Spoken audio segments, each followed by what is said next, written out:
Hey everybody, welcome to episode 6 of 8-Bit Bytes. I am your host, Cliff Johnson, and I am joined today by our good friends Dylan. Back Dylan. at it. Sorry. Another episode of this. And of course, Hans. Hi. He's there. So we're trying out some new ways to record today, so hopefully they work. If so, this is going to just revolutionize everything we do. I'm very excited about it. In today's episode, we are actually going to talk about Disney video games. This was a subject that was brought to us by our good friend Joe Coleslaw. He just wanted us to dive into the history of Disney licensed games between the SNES and Sega. Obviously, going forward, you know, they just made a ton of great games back in the day. Lion King, Aladdin, Toy Story, Chip and Dale, and DuckTales, and just a bunch of amazing stuff that we're going to talk about. We're also going to talk about some news. We got some stuff from Arcade 1-Up. Is it more little teeny short arcade games? It is definitely that. Even teenier arcade games now. They're fantastic. They can get smaller. They can. I don't know how. And then there is some new Stern pinball machines out there in the world now. Wild. Then we're going to talk about a bunch of Disney stuff. And then I think we have a question from Vinny. We do. Because every podcast we do needs to have a question from Vinny. So, well, let's get started. Dylan's here. Dylan, what are we doing? News. Excellent. All right. So I was still trying to find the notes. A little bit behind. I will send them to you. No, I got it. I just try to figure out how notes work. I got it. I'm ready. I knew you'd get it. They're very messy. I apologize. No, they're fine. So tell us about tiny Arcade 1-Up stuff. So CES was a couple weeks ago, and Arcade 1-Up pretty much had like a 2,000 square foot booth and a trailer, like massive, semi-trailer. And Really? They brought out tons of new games. They brought out not only new, stand-up mini games, but they also brought out cocktails, a standard cocktail like you'd see back in Pizza Hut and things like that back in the day. So sit down, a player on each side. So they have all their games in that form factor now. They also now have tabletop games like we've talked about doing like MAME emulators and like a tabletop kind of barcade kind of thing. And they also now have, and I don't know how, I feel like I'd rip this off the wall, but they have ones you mount on your wall. Wait, how? That's a cool idea because it can be at the height you want it. Exactly. I'm into it. And I hope you don't grow. I think I'm done growing. Sometimes I wonder, but Dylan's going to hit 30s, all of a sudden 7 feet tall. Yeah. So now, just to back up a bit, cocktail style ones, are those, I know, like I've seen your stuff that you have some that are kind of like tent shaped, like they're V shaped. Yeah. That's not a cocktail one, correct? Well, that's Nintendo's version of a cocktail, or actually one of Nintendo's version of a cocktail. Yes. But a real cocktail is the top looks like almost like a bar top. You sit on a stool height and it's flat and the monitor's facing straight up, and your joysticks are down kind of under at your almost knee level. Knees, yeah. I used to play Pac-Man at the Pizza Hut by my house. Had one of those. Yeah, they were very popular in bars and pizza joints. Actually, that's that you see. Yeah, you too. But yeah, so they have 3 new types of. We got to dig more into this wall mount stuff though, because I don't understand how do you wall mount an arcade game? You have to search for it. Arcade 1-Up. There's a bunch of pictures from CES. I assume what they're doing is they give you really big things you just screw into your studs. I think it's a wood screw. Yeah, a really big, and hope you don't put it into your drywall. Interesting. So I assume they're not. Are they as deep as a normal arcade? No. So that's the thing. They're like maybe a foot. They're kind of like their barcades, but even kind of skinnier. And yeah, it's probably, I'd say maybe 8 inches of thing, just enough for the LCD and whatever equipment, and then the control panel underneath it. But the control panel sticks out like your normal control panel, right? So you're not playing it up against the wall. Yeah. That's a really cool idea. I mean, well, we'll see. They haven't said how expensive that's going to be yet. Theoretically, that's a really cool idea. I mean, I could see just having like I would have a very hard time fitting a stand-up arcade game in my current house, almost any house that I can foreseeably see. but would have an extra hard time fitting more than one. I mean, the arcade 1-up stuff doesn't seem like the quality has been spectacular lately. So putting something that's like at least semi-permanent into your wall might be a mistake, but the idea is really cool, and maybe someone else can take that idea and make something awesome with it instead of I just know you said that the arcade 1-up stuff has been having a problem with like broken buttons and stuff that's wearing off and artwork. Well, and so that's actually something interesting they showed off at CES up until now, and they still are. The paint they used on the control panels are terrible. So after, a couple days of rigorous play, say 8, 10, 15 hours, whatever, it starts the control panel paint wears off.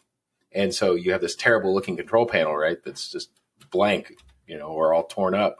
And they've been sending out new plastic covers and new art for all of their games up until now, except at CES, they were showing off retail packaging for replacement control panels. Interesting. So that kind of worries me a bit. That they're like, oh, hey, there wasn't really they're just trying to monetize things. It's a bummer that like they're the big player in the market, and like, correct me if I'm wrong, but the only player in like what I would call like the consumer market for arcade games. Like there's no one else that is selling the stuff at Walmart, right? No, I think you're right. And they're fully licensed too. So, that it's supposedly fully licensed from all these companies, Capcom and whoever else. It's kind of a bummer that the stuff just isn't as high of a quality as you and I would like, or that anybody would like. So it is a step down from IKEA, like I've said before.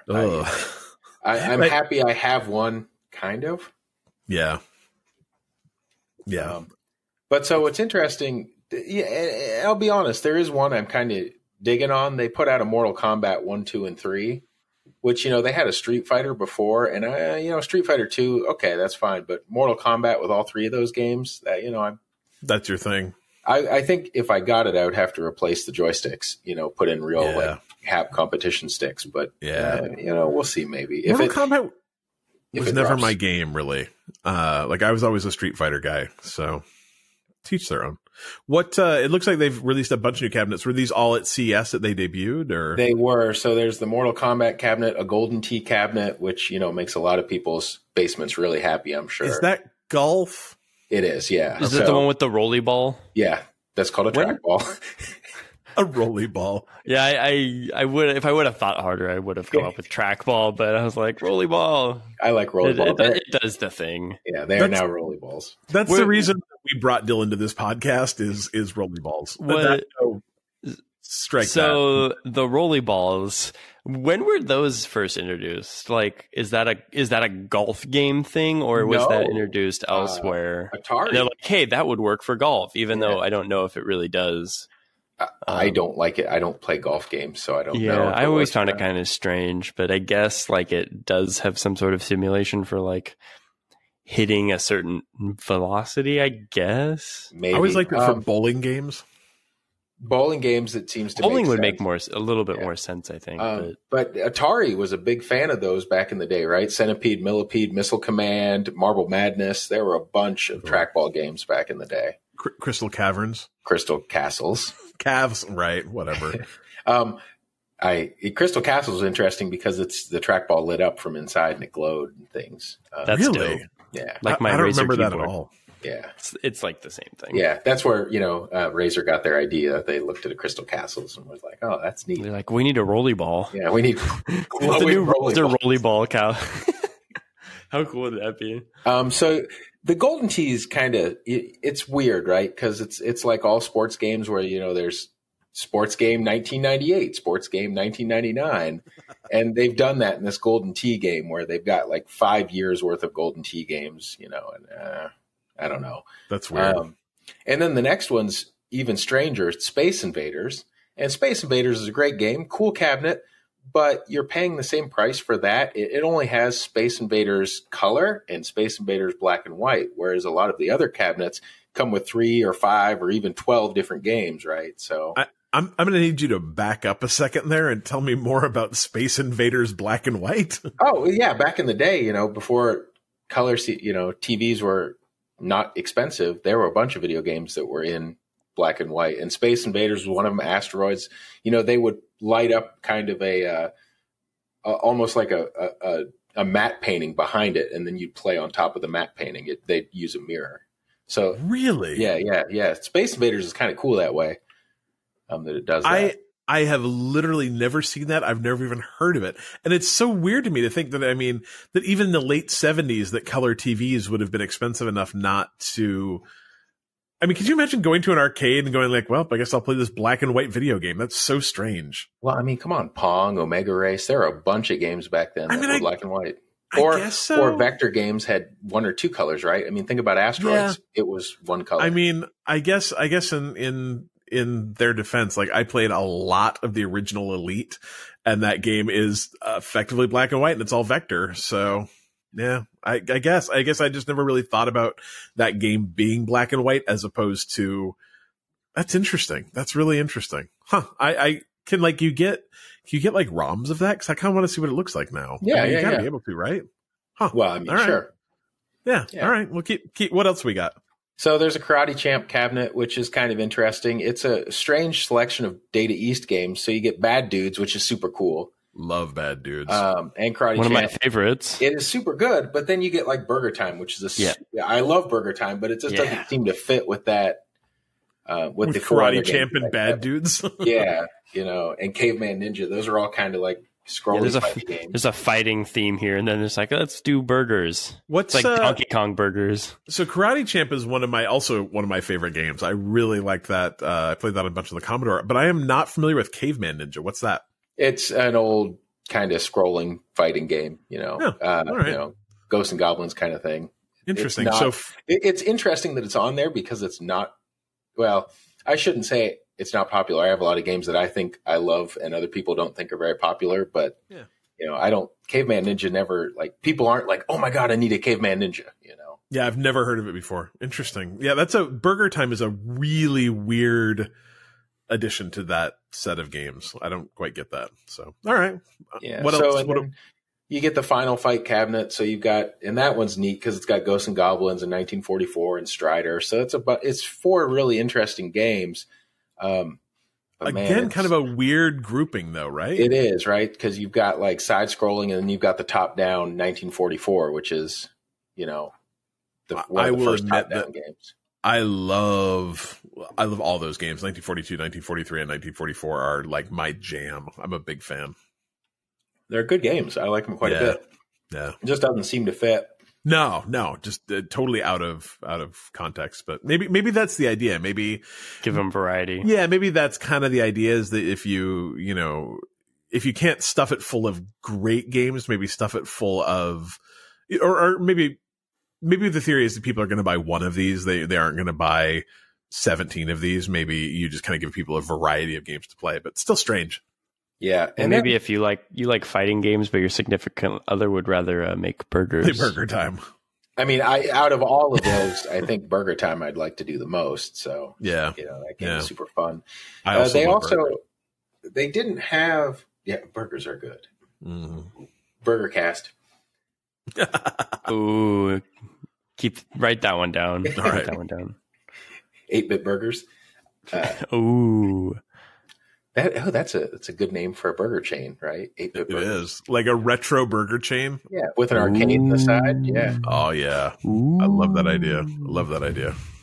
And then they had some of these things with signs on them that said, "Hey, we don't have licensing for it yet, but we've done this artwork." So they had a Dig Dug cabinet, which also was kind of lame because it was just Dig Dug and Dig Dug 2, and Dig Dug 2 kind of meh. I've never played Dig Dug 2. I love the first Dig Dug. Yes, Dig Dug is one of my favorite games. Dig Dug 2, meh. Yeah.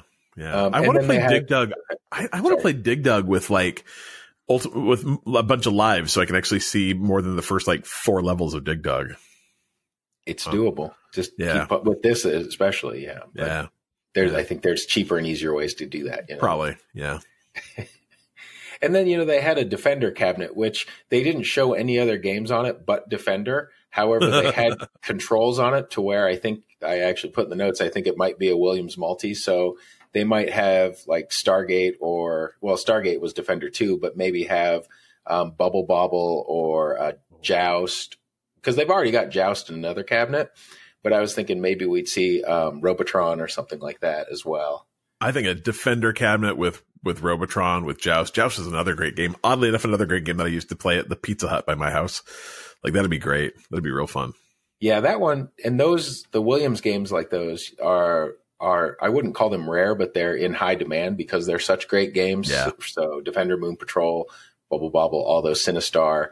So that might actually be one that's worth picking up just because it's hard to find the originals. Sure. And then that's about it from CS. I mean, they literally had like 2,000 square feet on the CS floor. It was kind of incredible. Crazy. That's crazy. Yeah, and I guess they were busy most of the time from all reports.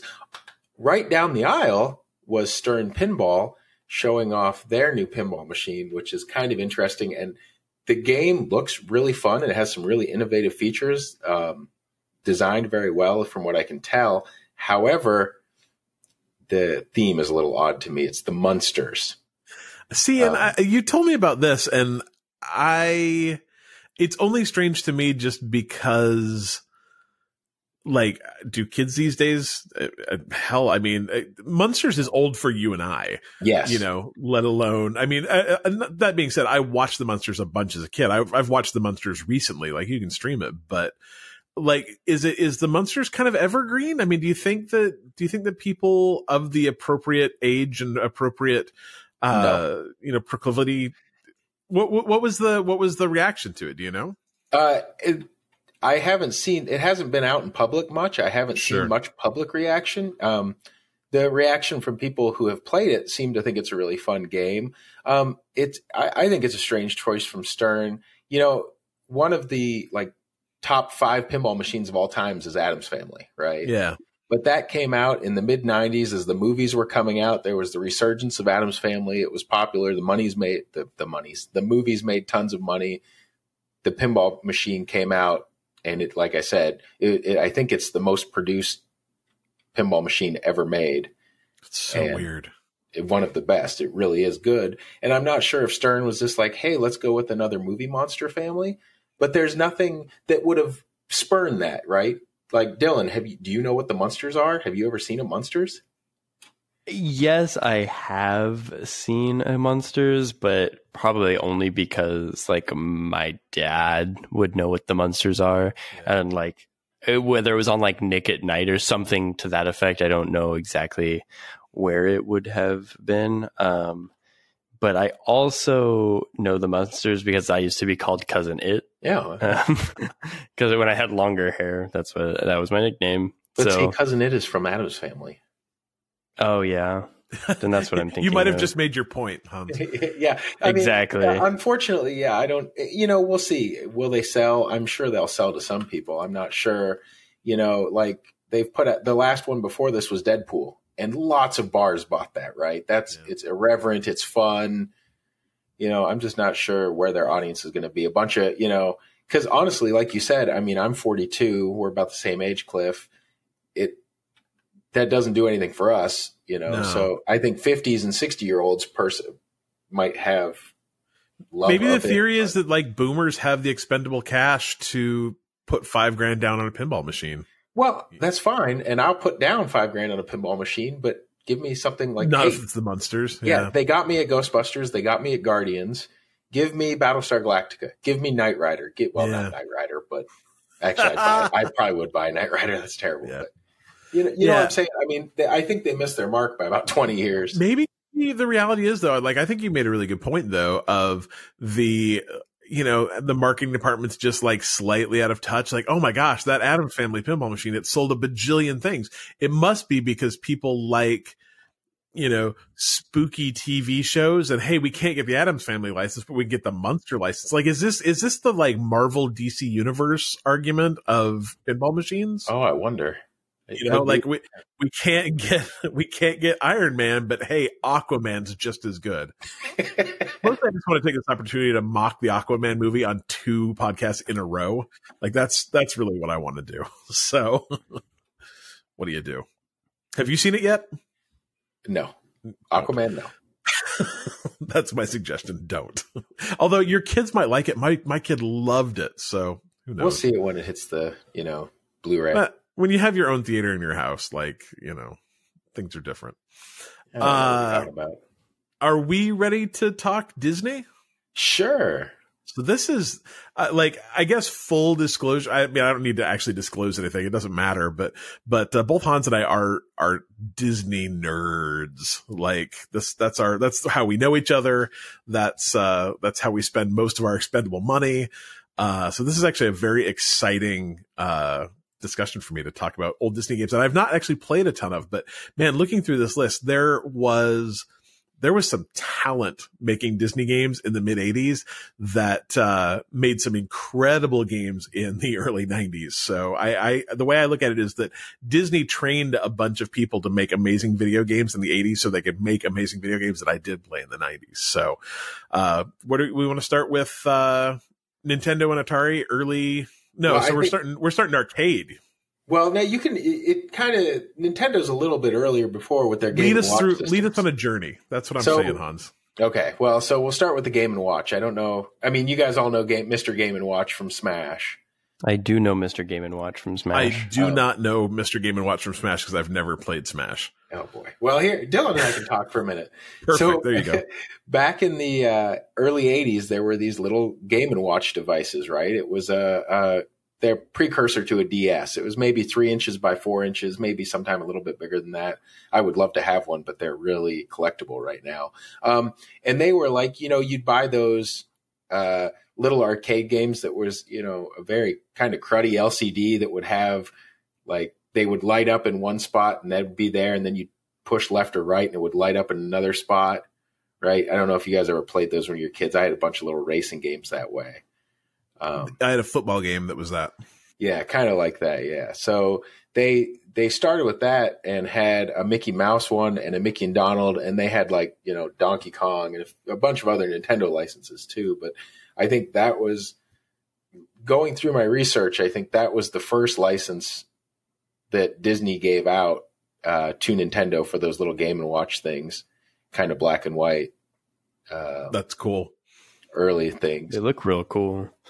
We should totally do an episode now that I'm thinking about it on those little crappy handhelds that you used to be able to buy for like $20 at Toys R Us that were just black and white screens that were terrible games. Like we just that's what I'm talking about. Yeah, that's what I'm saying. Yeah. We should do an entire episode of those. Those were fun. Yeah. And then we should talk about the ones that were actually pretty cool that, they made some of the arcades in little mini arcade cabinets. That's cool. Like Frogger and things. But anyways, sorry. So after that, Tron, a wonderful movie that I love dearly, came out.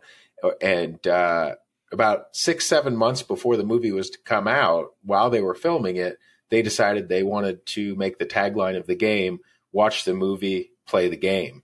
Oh, that's cool. So they gave it to Midway, Bally Midway, and said, hey, you have 3 months to develop this. Oh, wow. So...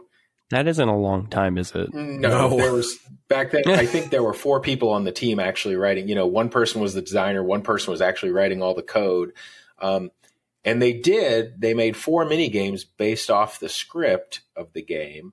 But and actually, we'll kind of talk about Disney kind of failing at tying into movies a little bit later with a different game. But with Tron, it was.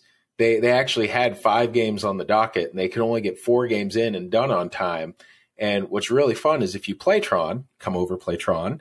One of the games is all about grid bugs. And I don't know if you remember the movie, they cut the grid bugs pretty much out of the movie, whereas they were supposed to be a huge scene. And so it's kind of interesting that they were writing the game as they were filming, and then they came back and were like, oh, hey, the grid bugs weren't part of the movie. You need to take it out of your game. And they were like, No. So I will tell you 2 things. One is that I've only seen Tron once, and I saw it in when did Tron 2 come out? Yeah, Tron Legacy? Yeah. Sure. I don't know. 2010? Yeah, so I saw Tron in 2009, 2010, maybe 2011. It didn't age well if you don't have any nostalgia, in case you're wondering. Now, excuse me, I think it aged perfectly because that's because you have nostalgia. Effects. Well, and seeing what they did with those special effects and early computer graphics. Yeah. I'm sure they were, but they're not great if you've come to it in 2011. Don't watch The Last Starfighter then. Oh, God. See, but I have tons of nostalgia for The Last Starfighter, so that movie's amazing. It's just all about perspective. But the Tron arcade game is so incredible. I used to play that at Nickel Arcade all the time. And so I've actually probably spent almost as much time playing the Tron arcade game as I've actually played watching Tron movies. But like, that game is absolutely incredible. You own one of those? Yes, I do. Oh, that's good stuff. That's good stuff. Yeah. It's interesting that it was so that, you know, they actually had the fifth game done. So there is a second Tron cabinet called Discs of Tron.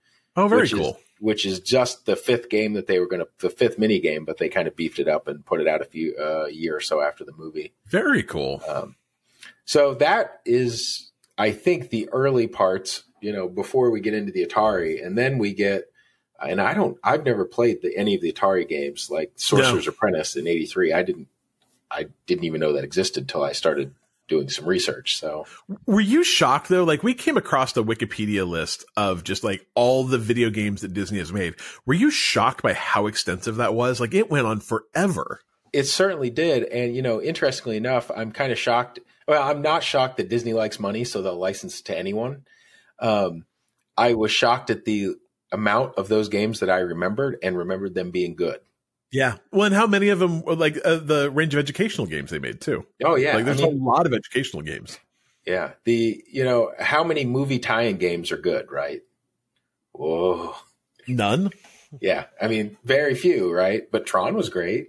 You know, I think, and a few of the games we talk about, you know, maybe didn't tie into movies, but they tied into the Disney afternoon or something, and they actually did well. They were good really games. Well. Yeah. All right. So what's up next?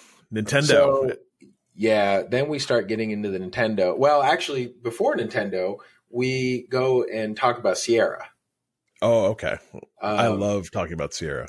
So Sierra is something I spent a lot of time playing their games when I was a kid, you know. So that's the Police Quest, King's Quest, Leisure Suit Larry series, all of those.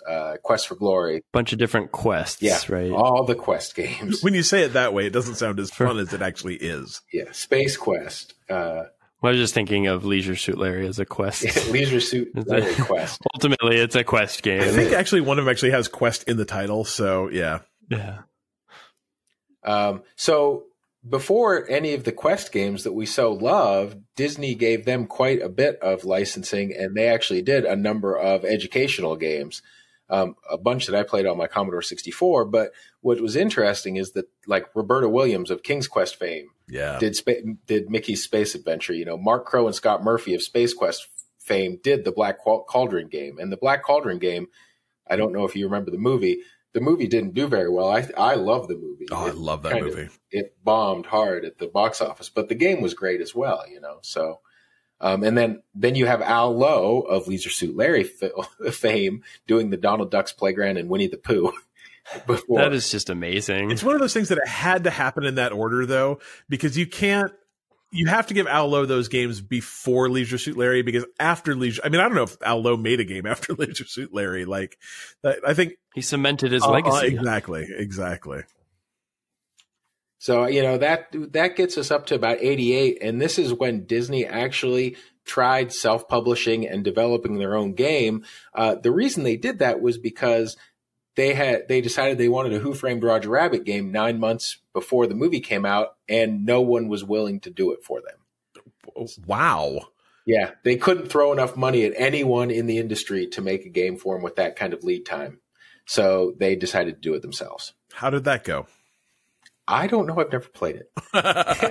Reviews say it's good, though, so I don't know. I should actually. Could you imagine making a game in 90 days? I mean, obviously things were different back then. Like, you know, you didn't have to make 4K assets, and you didn't have to, you know, have a team of 2,000 people making a game for 6 years and so on and so forth. But I mean, just making you didn't have Unity. Yeah, exactly. But that's exactly it. That you were programming these things in straight C, like probably not even C++. Probably at that point, yeah. Maybe, yeah. I mean, mid-80s, yeah. But either way, like that's hard.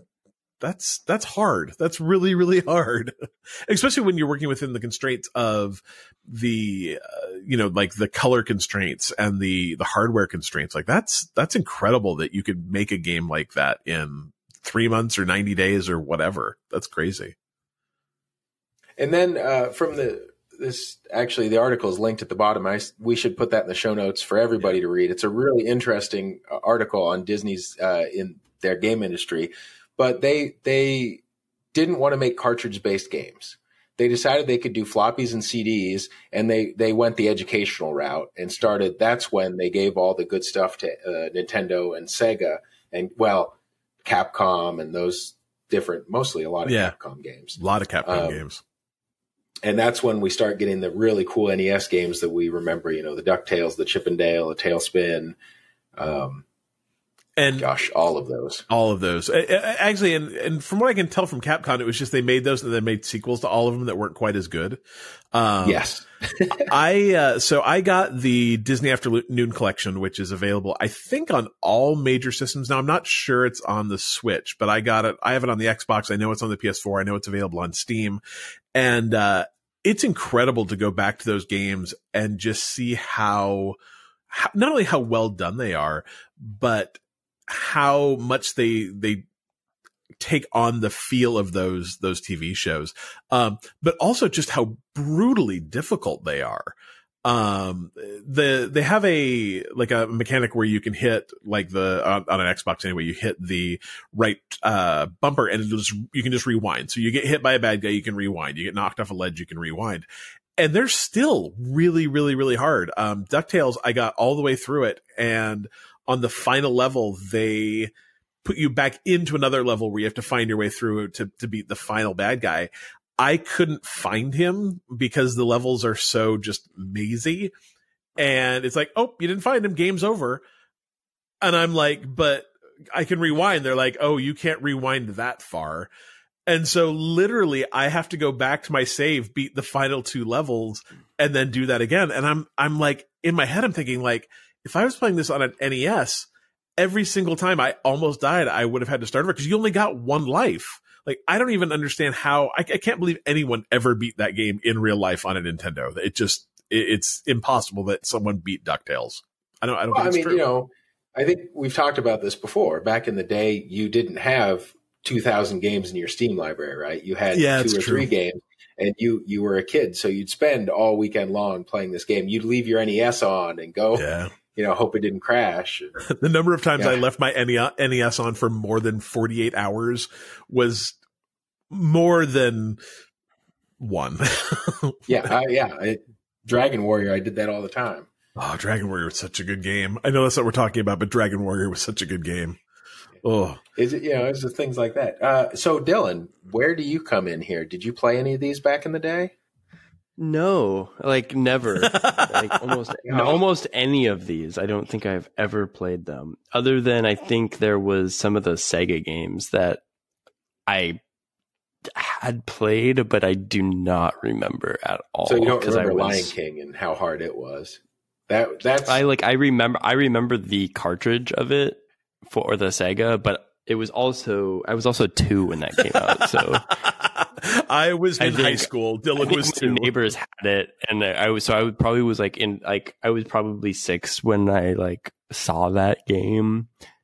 Maybe, and that was years after it had come out. So yeah, and that's the funny thing is I think that I kind of think I fell in kind of a weird place in these games in that I should have been playing the NES ones, but I don't really remember playing any of them in the 80s, which would have been the perfect time for me to play. I don't know if I was just playing other stuff on the Nintendo at that point in time, or if I just missed them. But I loved DuckTales, I loved Chip and Dale, I loved Tailspin, so I don't know why I wouldn't have played those games then, but I don't remember doing it. But then by the time the SNES games came out, in 93, I was a sophomore in high school. I wasn't playing the Lion King game. I was. But... did you grow, obviously we're both big Disney fans now, but did you grow up as a big Disney fan? Yes. Yeah. See, my family, we went once or twice, once a year, if not, once every other year to Disney. So yeah, I went to Disneyland for a single day when I was 6 and a single day when I was 16. And, I I didn't have any, I've, obviously one other brother. We had Disney movies. We had, some of them on VHS, but I think a lot of them we like borrowed from other people. It wasn't a big thing in my house until I got married, and then it took over my entire life. So, I didn't play any of those games, and now I feel kind of bad about it. Well, you have the X-Men collection. You can thank God. That's good. Yeah. But now I kind of want them to re-release the Lion Kings and the those 90s games somewhere as a collection too, with that same treatment. Because God, the treatment is so well done. Have you played the Afternoon Collection at all? I have not, because I have most of them on cartridge. So it's really cool because they actually have like box scans of all the boxes, and like they scanned in the manuals, and it's really well done. You can play them widescreen at 1080. It's a really well done presentation. Yeah, get it on the Switch. That'd be a good platform for it. Yeah. Oh, it would be such a fun Twitch thing to do. They're short enough that you could probably actually plow through most of them in like an hour and a half if you didn't care about, like cheating your way through them. So it would actually be good for short Twitch streams too. It'd be real fun. Maybe I'll do it. We'll see. I was going to say, just kind of looking at this list of games, and being a kid of the 90s, I did have probably most Disney movies on VHS. So like I was familiar with Disney. We weren't a Disney family. Like I never went to Disneyland. I didn't do that until about 2 years ago for the first time or whatever. Converted him. Knowing what I kind of know about like Disney movies, there was a very strong era of Disney movies really early on, and then again in the 90s. But with this list of games, you're seeing a lot of these 80s era games, which is a time when Disney movies were not hot like they were at other times, but was like Disney television at that time a stronger property than movies were? Because that's not something I'm very familiar with at all, is Disney television. I never watched the Disney Channel. I don't know I'm not familiar with any Disney television shows. So I was just kind of curious if Disney was still hot in the 80s, because I am seeing a lot of games here, but I'm not really familiar with their television They products. were not super hot. I mean, so Disney has always had that thing with ABC even before they bought ABC, right? They had, every Sunday night you'd sit down, back in the, 50s and 60s with Uncle Walt, and in the 80s it was Eisner. And they would show movies they made in the 60s and 70s, right? Live action movies and, things like that.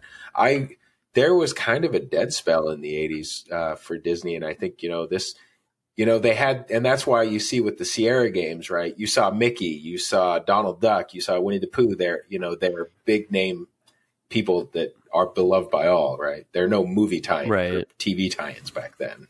Yeah, there wasn't like new properties were coming up at that time. No. There weren't these new characters. There weren't these new movies or shows existing. Donalds and Mickeys and the characters that have been around for a while. The early to mid 80s were a very interesting time for Disney. Let's just say they were in the midst of people were trying to take them over and corporate raid them and things. And then Eisner. And I mean, the movie renaissance really, correct me if I'm wrong, but the movie renaissance was really The Little Mermaid in '89. Actually, well, if it was me we were talking about, I'd say The Great Mouse Detective actually started it. Oh, I love that movie. That was the first of the Eisner Katzenberg, resurgence. I mean, the money started coming in with Mermaid, Aladdin, Beauty and the Beast, but depending on what list you look at, it's The Great Mouse Detective. Yeah. But man, those late 80s NES games, like they were really trading on, I mean, the Disney Afternoon was strong at that point. I mean, even, I was 13, 14. That was junior high for me. I came home and watched that stuff because they were just great. It was great. And, I had a younger brother, so I'm sure he watched it too. But DuckTales and Chip 'n Dale and Tailspin were top quality. I mean, that was what everybody was watching at that point in time. So it makes sense that they were focusing more on their TV properties and less on their movies that weren't spectacular. I mean, they had like a 10-year drought between Robin Hood and then all the way to The Great Mouse Detective, pretty much. Yeah. The second Great Mouse Detective came out on my birthday, in case you're wondering. Woo. I mean, there were some good movies in the 80s. We had, The Rescuers was in the 80s. Love The Rescuers. That was a really good one. I think a lot of the Disney movies from the 80s, I think, are remembered a lot more fondly now than they were at the time. You know what I mean? They did such a good job of doing that kind of like Disney vault, watching these on VHS, and they created a scarcity and people wanted to purchase them. I think they lived on, that life a lot more successfully than maybe they would have, based on their take at the movie theater. But I mean, movies are so different now and then than they used to be too, like how distribution works and how, there's no streaming obviously, and just how all that stuff works. So it's interesting to look back on it. If you look at it, there were, we had Who Framed Roger Rabbit in 88. We had Honey, I Shrunk the Kids in 89. Yeah. They tried the crazy Return to Oz in 85. They were just trying new things. And, you had the Black Cauldron, you had Black Hole, you had Tron. Disney was trying to find their place, and they realized, maybe they should just stick with the classics. Stick with remaking, animation. Yeah, making fairy tales. Yeah. But man, those are some great movies. I loved The Black Hole. I loved, Who Framed Roger Rabbit is to this day one of my all-time favorite movies. So I don't know. I guess this isn't like 8-bit movie chat though. So sorry. So Disney nerds, what do you do with us on our new podcast? So 8-bit movie chat on the 8-bit burger chat. There you go. So then in the early 90s, Disney, the Genesis came out and they started really throwing games around, licenses around, and honestly, I think one of the best, if you haven't played Castle of Illusion, go back and play Castle of Illusion. That is a really great Mickey Mouse game. Genesis game, really good. They got so money hungry though, like I have it here in the notes. In 93, they gave license to Capcom and to Virgin for the SNES and for the Genesis, but for Aladdin, and they made two completely different games, right? So nowadays that's kind of unheard of, right? You don't release two completely different games on two different platforms. You wouldn't see that, right? You wouldn't see. So was it a money thing? I assume, right? I mean, if Virgin said, interesting. I don't know. No. It's just, I don't know what else you would. Why you would let one? Good ideas. It is strange, and from what I understand, too, one of those is significantly better. I believe the Capcom one is actually the better the of Genesis the version. Yeah. Interesting. I mean, like the late 90s and late 80s and early 90s Disney afternoon ones. The Genesis started killing it. The Lion King was an amazing game. Aladdin was a great game. Castle of Illusion, like I said, is one of my favorites. Castle of Illusion, they redid that too, right? That had an HDF master, correct? It did. Yeah. And you can actually download it on your phone too. There's an app. Yep. So Android and I actually own it on the Xbox. I think it's an Xbox 360 game that, it was kind of an interesting thing because they made it backwards compatible. And then the next day they took it off the Xbox store. I don't know why, but yeah, I had a copy of that. So it's fun. I've played it a little bit. It's a very good game. Cool. And then, it kind of peters out at that point. Disney, starts doing their own thing again. So we started seeing, Capcom kind of became their in-house for like the GameCube stuff. Yeah. And Hudson created some things, but it was mostly licensing except for the educational games. And then, we get into the now where Disney created their own thing. But I think they kind of Avalanche. Yeah. I think that I want to say that their games became what you expect from a licensed game. And by that, I mean, hey, it's fun to play because you like that game or you like that movie. I remember playing, the Toy Story 1 game or the Toy Story 2 game. I don't remember which one. And going like, this is enjoyable because I like this movie. I like this franchise. I like these characters, but the game's not great.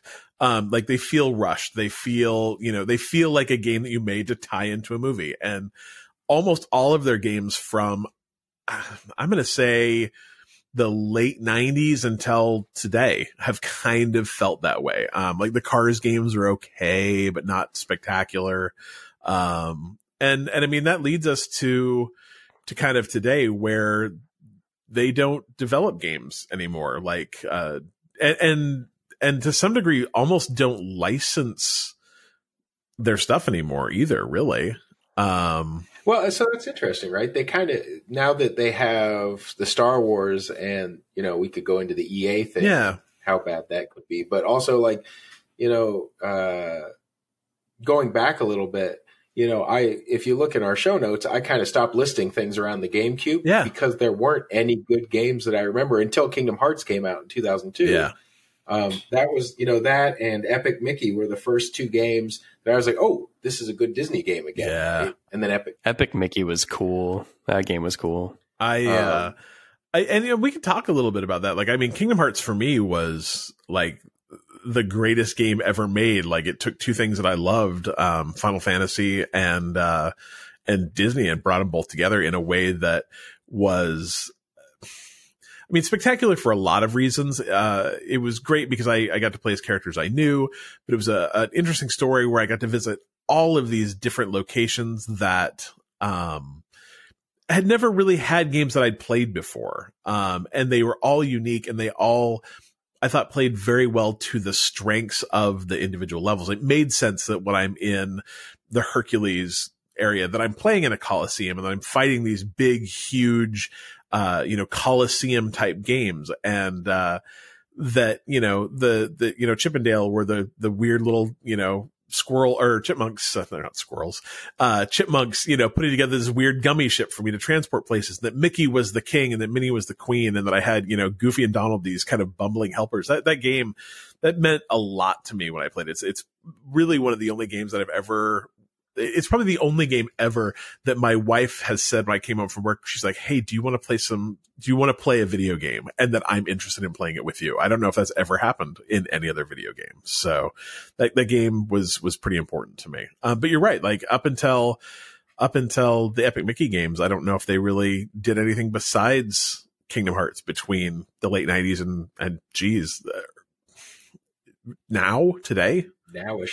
I mean, I would call out one game, well, two games. Toy Story 3 from Avalanche was, if you played that game, it had an open world mode where they were experimenting with what would become Disney Infinity. Yeah. And boy, do I miss Disney Infinity. That game, we have most of the figures. We played the living daylights out of it. We still play it to this day. And it kind of does that, what you were talking about with Kingdom Hearts, but for us, right? We can be like, oh, hey, Star-Lord and Mickey Mouse are together doing fun things. And interestingly, like I owned all three of the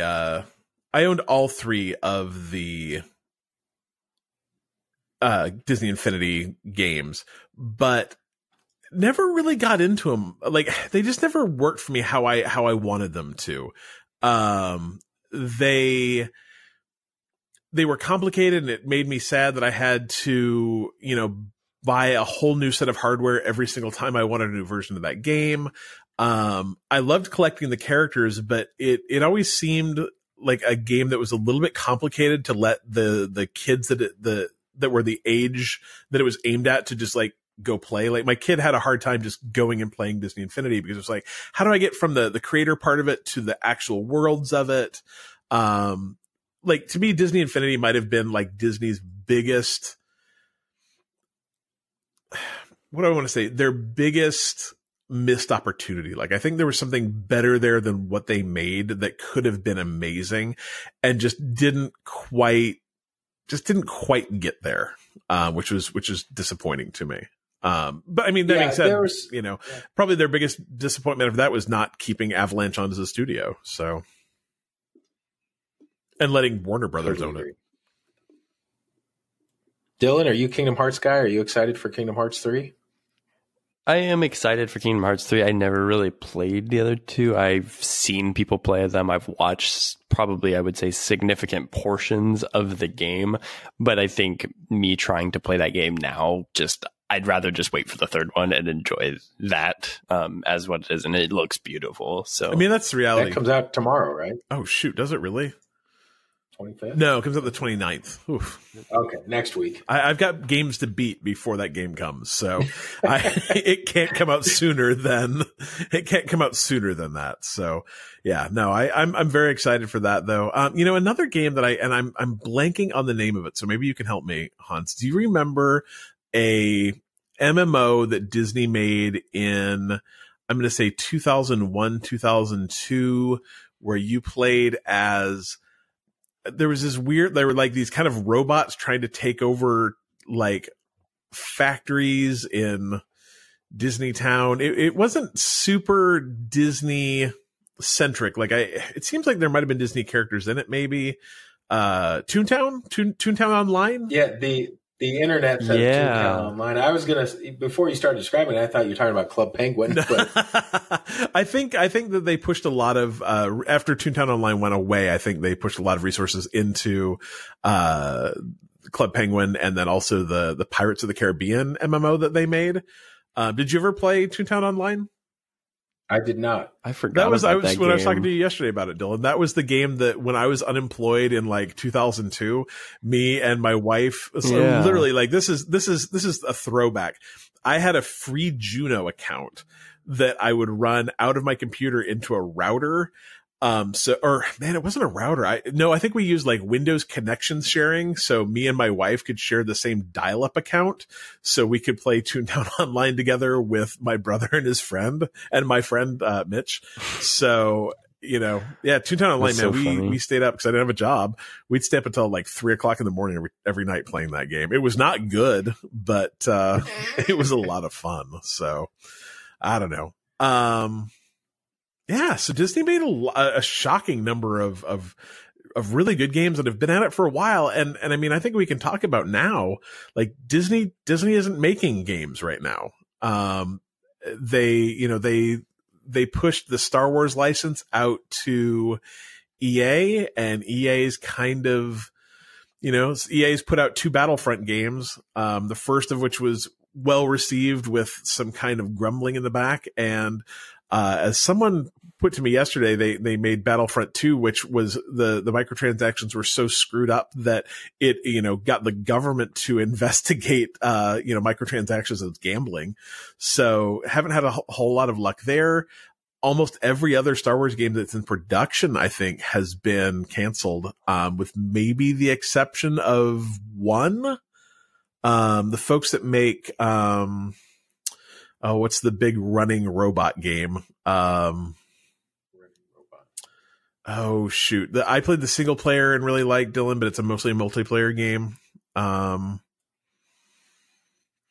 Titanfall. The folks who make Titanfall, I believe, are making a Star Wars. Sometimes it takes me a minute to get there, but I get there, right? I get why it's running robots now. I wouldn't describe that as the running robot. Like I'll tell you, you don't want to look inside my head. It's a scary, weird place with all sorts of trapdoors and stuff. But anyway, I think the folks who make Titanfall might still be making a Star Wars game. Maybe. Is that Remedy? I'm not sure.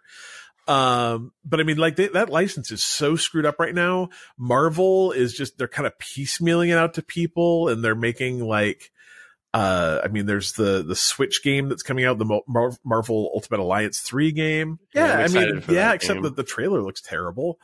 But I'm like Disney proper, like outside of Kingdom Hearts, they're not doing anything that's not a mobile game. Which seems to be where Disney's putting a lot of their game development these days. They've got, you're gonna have to help me here, Hans, because I only play one of them. They've got Tsum Tsum. They have the one that you actually play at Disneyland. Yeah, Disney Kingdoms, and then they have the Disney Hero Battles. Yeah, and I hear Disney Kingdoms is really cool, but like is that game where like, hey, build a thing and then wait 4 days unless you want to pay $10 to get it to build. And correct, it is what do they call those? It's not pay to win; it's pay to speed it up. There's a term for that. Yeah. I think that's just free to play games. Terrible is what it is, but I still play it. But I mean, like they just doubled down and instead of like recognizing that EA was a mistake giving all their IP to one company, they just signed a deal with another company to produce all their mobile games. So they're really putting all their eggs in one basket. Do you think it's just that Disney doesn't understand video games? I mean, is that the reality of it? That Disney just doesn't get how it works? If you read that article and after going through that and looking at all the other things, I think that's exactly it. I think so if you read the article, it's really interesting. In the mid 90s, they were getting popular. So every other part of Disney wanted a piece of it. And they kind of ruined themselves by bloat. Yeah. Right. So I think now Disney is better at compartmentalizing, and they have been in the past few years. But for a while there, right, in the Eisner eras and directly after, while Bob Iger was trying to fix things, there was just so much bloat and overlap that they couldn't do it right. Yeah. I think now, I hope this is a reset. I hope we get new Disney games. I hope good people get them. The EA thing really made me sad. Right. You know, one game we did not talk about, and it was actually a game that I absolutely adored, was Disneyland. For the Kinect. And they re-released it. If you have an Xbox One X, you can actually get that without the Kinect parts in 4K now.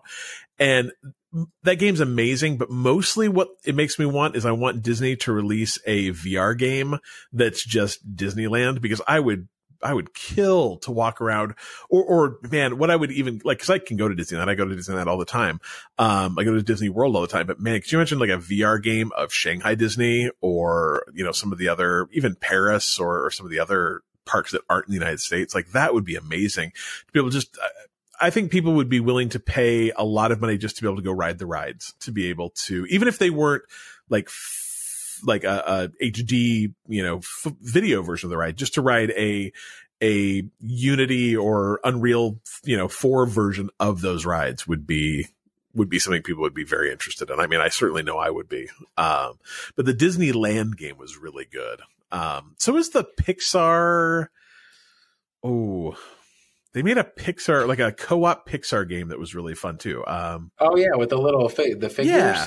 That was on the Xbox. Yeah, I don't remember what it was called, but I loved that game too. My kid and I beat that game. So, I mean, they've had some successes. I just don't understand, when you have some of the best IP in the world, how you can't find a partner or own a partner that can make successful games based around it. But I mean, I guess maybe it goes back to licensed video games for the most part. Like most of them aren't good.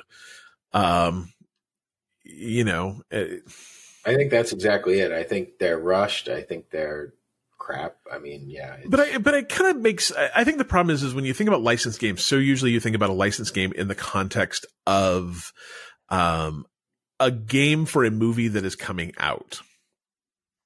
And maybe the secret is to not do that. Let's make a Mickey Mouse game and make it as good as it can be. And it's not tied to anything. It's just a really good Mickey Mouse game.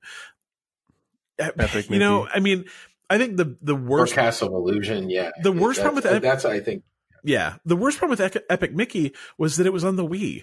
Like, you know, I had a Wii and I liked it, but it was a really good idea.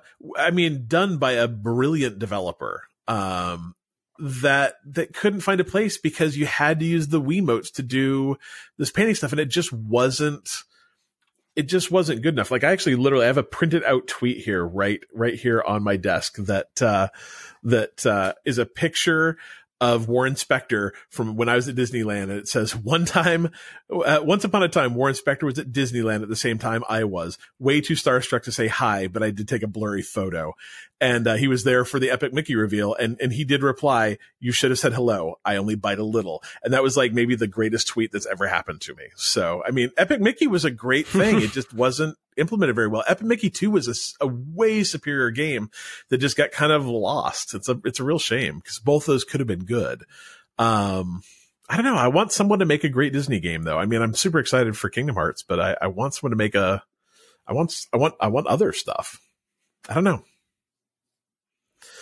Anyway, they need someone that understands and that, in that vein, I don't understand it because Disney is so good at marketing themselves in so many different areas.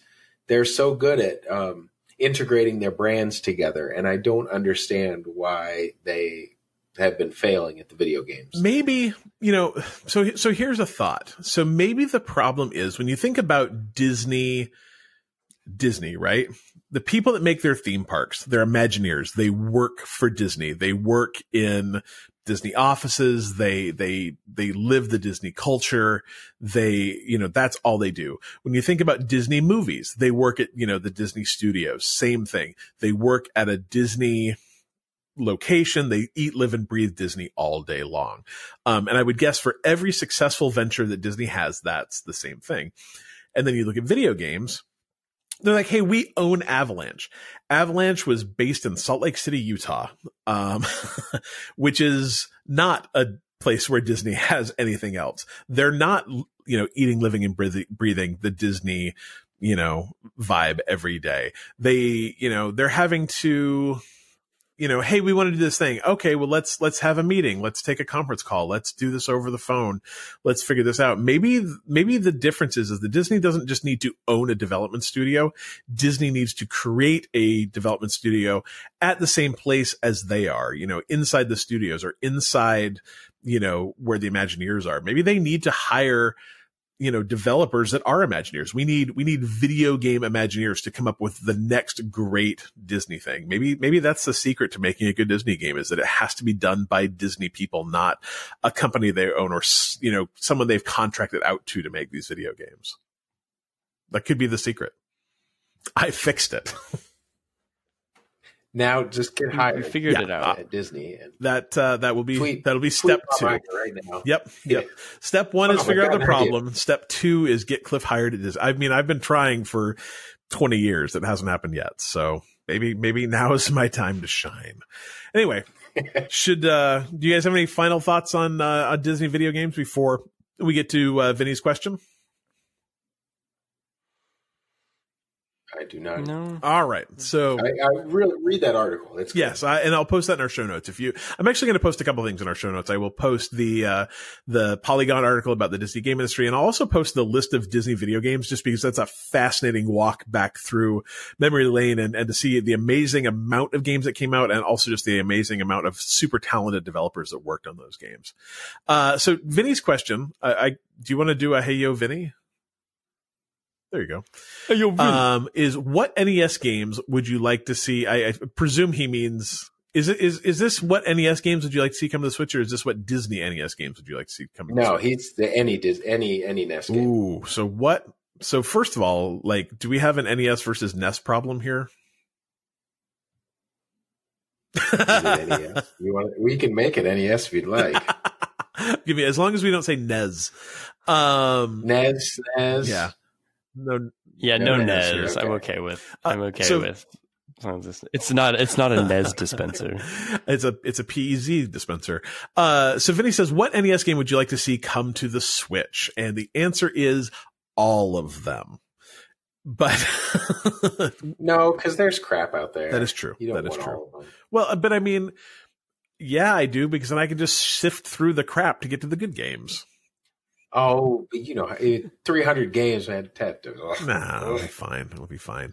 Okay. So do we all have to pick just one? Because that's really hard. It's easy for me. Dragon Warrior. I want Dragon Warrior real bad. God, Dragon Warrior was such a good game. I just want to play it over and over again and kill slimes. I have a lot of nostalgia for games that I remember playing when I first got it. I would, obviously the first Mario is on it now, correct? Via the Nintendo internet thing, which I don't own, so I don't actually have it. Yeah. So yes, I think that's what he's talking about, is the Nintendo online thingy, the virtual library thing that we get, but they don't call it the virtual library. Yeah.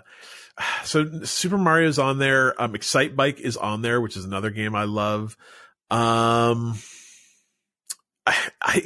have a real soft spot in my heart for Contra. Contra was a game that it was one of the very first games I got with my NES. I mean, it was the one I got with my NES, and I loved that game. And I've played Contra over and over and over and over again since then. I mean, that's a game that I have to this day still kind of memorized where things are and what to shoot and how to get the spread gun, avoid the laser, and so on and so forth. So I'm going to go with Contra, even though there are probably 40 games that I would love to see. How about you, Dylan? You bring a young perspective. I think it's hard because most of the games I had, I think, are the games that they kind of have on there already. I'm trying to think of one that I've played that's not. I mean, my favorite games are Mega Man, but you can get those anyway because they have the legacy collections on the Switch. So I'm not aching for Mega Man, because I guess it'd be nice if it was free, but I already have it. So I just got the I just I don't got know the if I have a good SNK answer, collection but- for the Switch. I got it for Christmas, and that has Crystalis on it, which is one of my very favorite role-playing games of all time. But it also had Iron Tank on it, which was another game I got like when I bought my my Nintendo, and I really, really liked that as well. So there's some good stuff out there. What about Castlevania? Castlevania's not. Castlevania is such a good game too. The original Metroid, that game was rough, but the original Metroid was good. RC Pro-Am would be fun. I really liked Star Tropics 2. The second one. Zoda's Revenge. The second one. I don't know if that's. I like that one because I don't think I had the first one, so I don't know. I might have had both of them. I don't know. I forgot about the original Zelda games too. 1 and 2 were both on the Nintendo. Those are both great. Yeah, the Zelda is on the. It is already on. Is 1 and 2 on it? No, just the first one. Yeah, I had to pull up the list. Yeah, I like the second one more. Oh no, I like. Oh, they're both. It was down. I had to scroll. I need to subscribe to that. I haven't done it just because I thought it was kind of obnoxious for the most part. But I don't know if something being obnoxious is a reason not to purchase it. Bionic Commando would be cool. Oh, Bionic Commando was such a great game. Apparently Castlevania 2 was a NES game too. That would be a real good one. Yes. That was Simon's something. Simon's Quest. That was a lot of fun. Oh, the first Yoshi game was, man, there were so many good NES games. So many good. Apparently Load Runner was on the NES, and I never played it on the NES. I played it on the Commodore, but I love that game. Does that count? Yes. Perfect. That definitely counts. Perfect. Yeah. Perfect. All right. Well, I think it's time for me to eat dinner and probably for Hans to go to bed because that's how time zones work. Stupid time zones. So do you guys have anything before we wrap up, or should we get this show folded? I think we should fold it up and put a bow on it. Poor Dylan. Next time we had to come up with something he can discuss more. He just needs to get older. Yeah. I mean, I was interested in a lot of the stuff. I just didn't have a lot of. It was like I missed it. I guess. So is next episode going to be fighting games? That's actually Dylan requested that, so let's do Perfect. that. Episode 7 will be fighting games. Excellent.